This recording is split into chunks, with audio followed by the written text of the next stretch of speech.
This week on Travelin' Young, we're exploring the northernmost point of continental Europe, where the North Sea meets the Baltic Sea, right here in Skagen.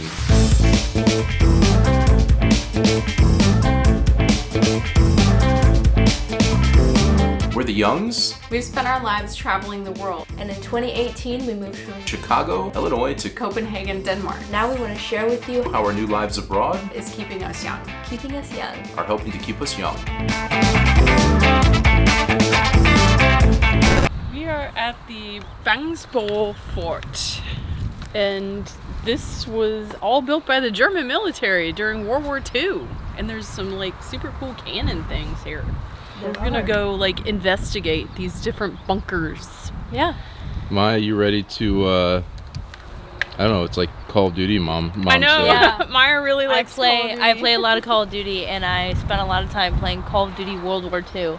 Yeah. This is what some of the missions And look here we are, like. we're right next to the water. Yeah. Basically almost to Skagen. I guess we're in the Skagen region. We are. Yes. All right, let's check this stuff out, yeah? Yes.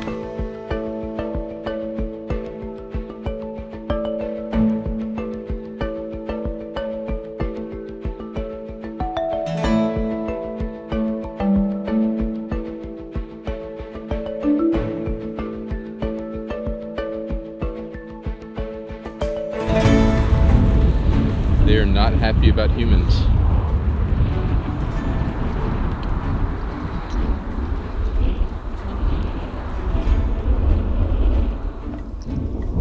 So neat, there's like 40, I don't know, there's a bunch of bunkers here. And a bunch of sheep. And Brisket. This guy's talking to us over there. He is. Brisket, who loves all the poop.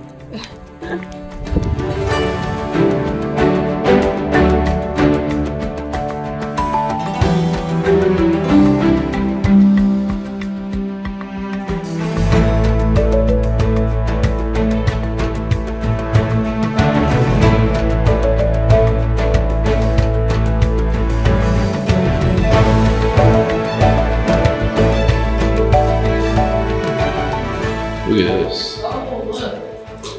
That's how you like maneuver it and stuff. Oh man, this looks like uber Indiana Jones like some kind of weird.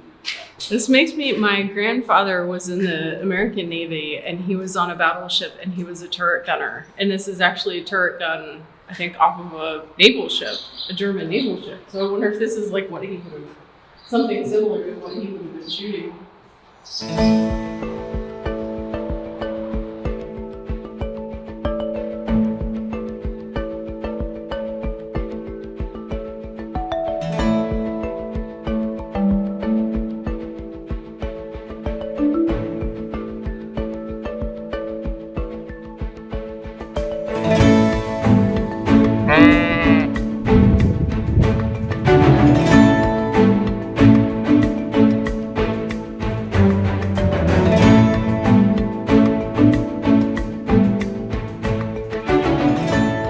There's nothing in here. No. Just you and me.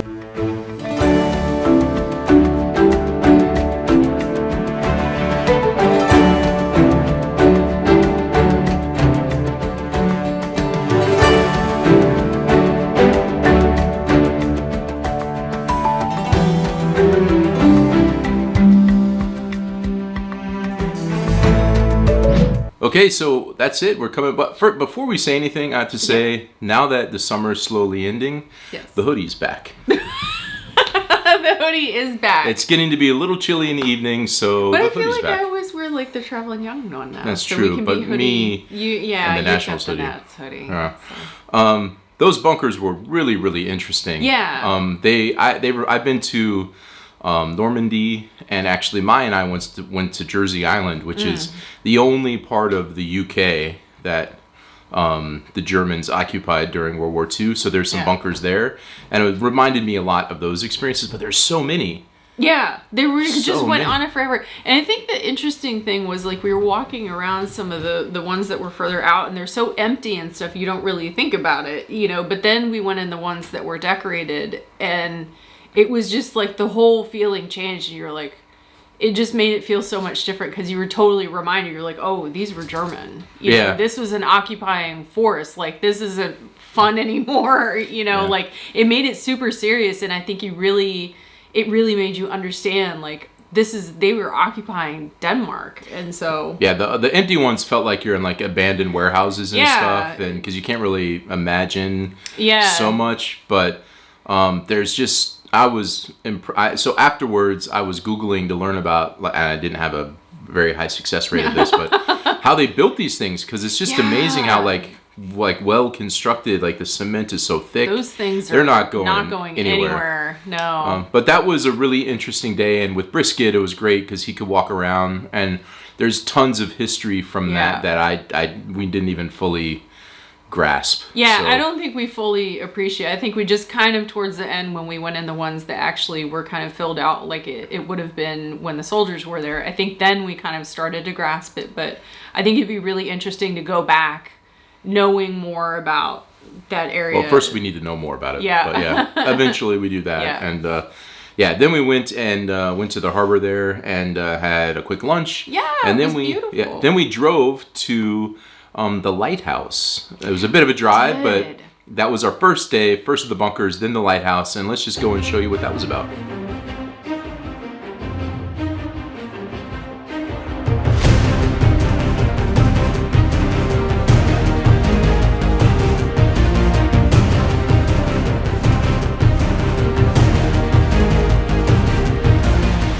Here we are at Ruberg Knilfjord. Maya's off there telling me I think I got it 70% of the way. This is just the neatest thing. It feels like we're in a completely different country. Not that Denmark is bad. It just doesn't feel like Denmark. It's amazing. This is surrounded by all this sand. Brisket was running around. He was having a blast. But this lighthouse is famous because just a couple years ago, they had to move it because right in front of me, behind you, is the point where it was, and it would have fallen into the sea basically in a year or two. So they moved it like, I think it was like 70 meters or something. I don't know, I'm probably saying that wrong. I'll link to the Wikipedia page that talks about it. They moved it so that now it'll survive another couple generations, and the next time, as this cliff keeps moving closer to the lighthouse, they'll have to decide again, will they move it or will they let it fall? But now they know they can because they stuck it on these tracks and moved it to where it is right now to save it. So there's a bunch of people that have really good videos on exactly what happened and how the move happened. So I'm gonna link to those. I'm not gonna try to explain it because somebody else did already. So I'm gonna link to those down in the description. It's super cool. I'm very glad we got to go see this as part of our touring of Skagen.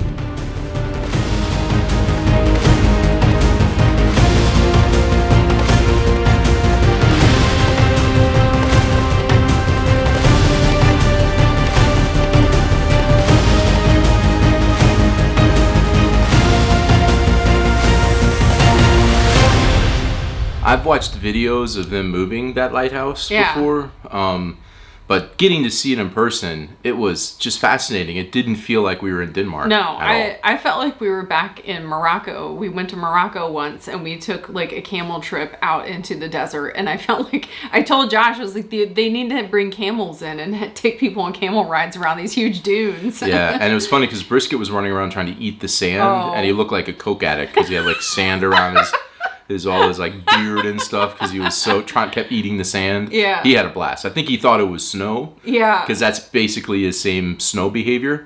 That view though, the view over the cliff out onto the water was just so beautiful. I could have stayed there all day long. Yeah, super windy though. Yeah. But it was a ton of fun. Yeah. And it was a nice exercise, a hike out from the parking lot, and then the reward of seeing this really cool lighthouse. By that point, I was too lazy to go up the lighthouse, but that's okay. We didn't do that. I feel like I got a pretty good experience. Yeah. But that was the first day that we went up to Skagen. The second day, though, we started by going to the main harbor area. Which was and lovely. Meeting up with our friend Thomas. So, I mean, the boats, it was just a cool vibe. And we talk about it a little bit. Let's go ahead and show it.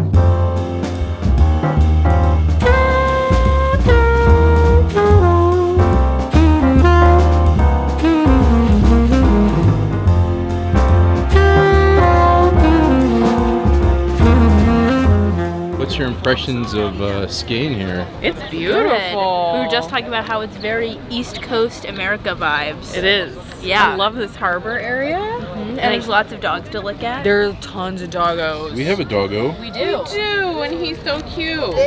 Right, Brisket? He has Yeah, it's warm. He has an itch. There's a doggo. There's a dog. And there's another one over there. Yeah. And there's warm. lots of fish places, so that's why I was thinking Yep. about very East Coast. Yep. East Coast, like Maine. Virginia coast. No, We've I never thi- been to Maine. No, I guess. Is this what you imagine Boston. Maine to Yeah, be this like? is what I imagine like Maine or Boston to be like. I've been to Boston. Could be Boston. Yeah, this is what Boston looks like in my head. New England.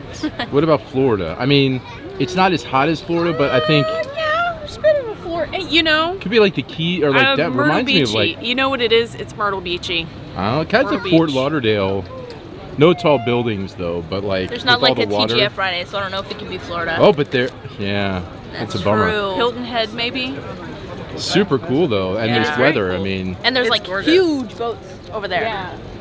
There's some huge Or boats. they're over there. Yeah. and these are some big huge personal boats. Those are Yeah. big like shipping boats. Yeah.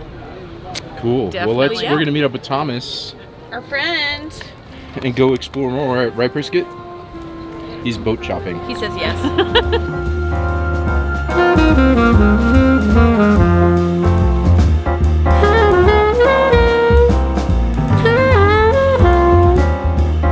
We've been here like in the Thomas. summertime. You've been telling us the whole time we've known you that we got to come to Skagen. That's and true. we're here, and you're here. I'm here. And you're telling And me you guys these, are here. These buildings are typical, Finally here. typical Skagen buildings. This is you know the yellow houses with the red roofs and with kind of the white on the side. It's kind of typical Skagen. So you'll see a lot of that here. But this is like there's lots of Skagen is kind of a famous holiday spot in Denmark. It's kind of like the Central Pay of the Nordics, I would say, with lots of artists and lots of painters coming here, Yeah. known for the light in the evening and so yeah. on. And It's beautiful. so it's and you know it's then you're on the very top of Denmark, the very top of the European continent. We'll Yeah. see that later when we go to Skagen, Yeah. and we have one foot in the North Sea and the other one in the Baltic Sea. Yeah. But we'll see that later. Are you gonna go nude bathing here? No. No, that was a one-time thing. That was huh? a one time. You don't have to mention that again. So no, we won't do that. But there will be a lot of fish restaurants here, Yeah. and you know what? My dad's name is Lars, right? And our last name is Kruse. And there's a very famous guy, fisherman here, a savior, who saved a lot of fishermen from the death. Lars Kruse, and you'll see his name popping up a lot of places here as well. Ah, very cool. Well, let's Yeah. go get some fish.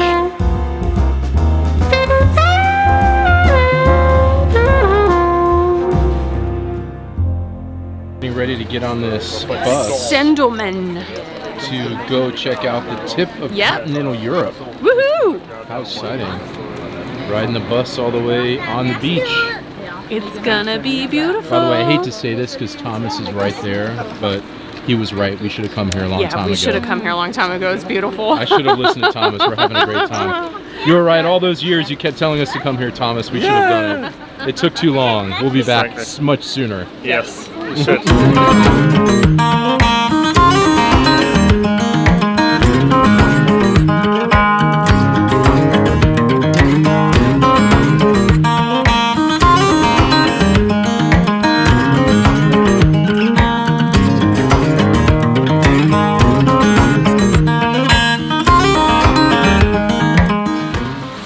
Brisket.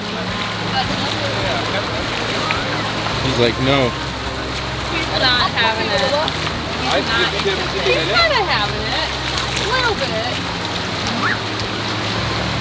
All right, where are we, Miranda? This is the coolest thing I've ever seen. You've got the waves coming in from the North Sea on one side, and over on the other side, they're coming in from the Baltic Sea. And it's super cool. We're up at the tippy top of Denmark. Well, the tippy top is the tippy right up there. top is Just right a little over further there. that way. Brisket. Brisket. How do you feel about the tippy top? I don't know how he feels. He's not sure. He's not sure. He's thinking about it. We've done it. We made it to Skagen. We did it! We finally made it to Skagen.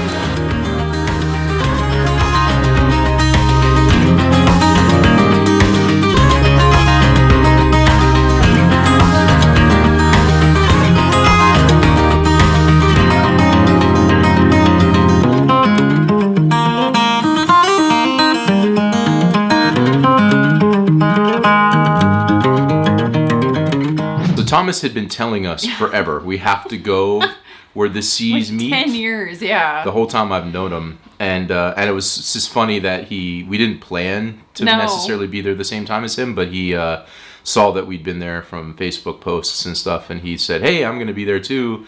Let's try to go on the same day. So how fitting that he was there. He was there to be our Sherpa through the first meeting of the seas. That was so crazy, though, how the waves just came together. That was so just unique and weird. And it was weird, too, because on the Baltic side, the water was like considerably warmer than it was on the North Sea side. I didn't go too far in the water, so he didn't go trust in the that water. opinion. Maya and I went as far as we could because we didn't have bathing suits, but we both got in the water a little bit. We tried to get Brisket in. I don't think he liked it too much. As you saw, we had just phenomenal weather. Yeah, gorgeous both those days. weather. And actually, that's when my tan that you may have seen the past few weeks started to develop. That was a ton of fun. And then afterwards, we visited I didn't have a segment there, but we went to the church that periodically gets buried in sand. Yes. And it's kind of small, but it's a really neat, I took a lot of pictures because it's very photographic and this these rolling hills and stuff, but that was an interesting way and a nice way to wrap up that day 2 from visiting the harbor and then going up to the tippy top and then going to the church before driving back to Aalborg because that's where we were staying. Yeah. And it was a great time. Obviously, if you haven't noticed from this trip, we were going through trying to see bits of things to get as much in as we could, partially to get we videos. Were just all over the place. To be able to have a lot of good content. But we've learned, of course, we're going to need to go back to some places like that and spend a week and really just relax and not have a camera and just have a vacation and relax. Yeah. But I'm glad we got to do what we did because it was nice. Yeah, and it gives you a taste and it makes you want to go back. It's always good. I find when traveling that it's always good to leave yourself a reason to go back. Yeah. That way you feel you don't want to feel like you left and did everything. Yeah. And then there's nothing left there. You always want to be I want to go back, and that makes you like the destination even more. I'd say there's even things I would like to go back and do in Randers, and everybody says Randers is boring. And I think it looked lovely.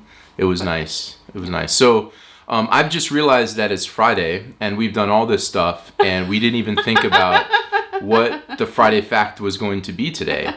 I really don't know. Can we come up with something really fast off the top of our heads? Our Friday fact is we could talk about our camel trip out into the Sahara. One time we went to Morocco and we spent 2 weeks in Morocco driving around.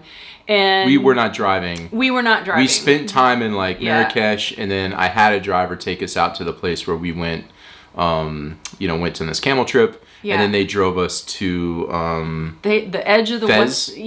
Fez. And then we spent time in Fez, and then we went to Casablanca. But I was not driving myself in that. Just wanted to clarify because you said driving. Sorry. But in between, they drove us to the edge of the Western Sahara, and so we each had a camel, and we rode on camels 2 hours out into the Sahara Desert and stayed at this camp. It was a little awkward because it was only us. So that was kind of weird. And it actually is where I took one of my favorite pictures of Maya. Oh yeah. Before we jumped onto the camels at the beginning of the camel part of the trip, but it was a lot of fun. Yeah. I would highly recommend going to Morocco. We had great food and everything was beautiful. Lots of tagines. Yeah, and Fez was amazing. I would go back to just Fez because you can do cool day trips from Fez to Skagen, which is really cool. The Blue City. That was super amazing. Cool. We had such a good time. That was one of our last summer trips before we moved to Denmark. Actually, it was 2017, I think. Yeah. I can't keep track of all this. So there you go. That was a random Friday fact. Was a trip to Morocco. I feel like there's Moroccan sand or something over there. I got a Starbucks mug from Morocco over there from the trip. But anyway, thank you so much for joining us as always. We had a great time, and then we have 2 more videos to wrap up the trip to Jutland. Yeah. Next Friday is Sputrop.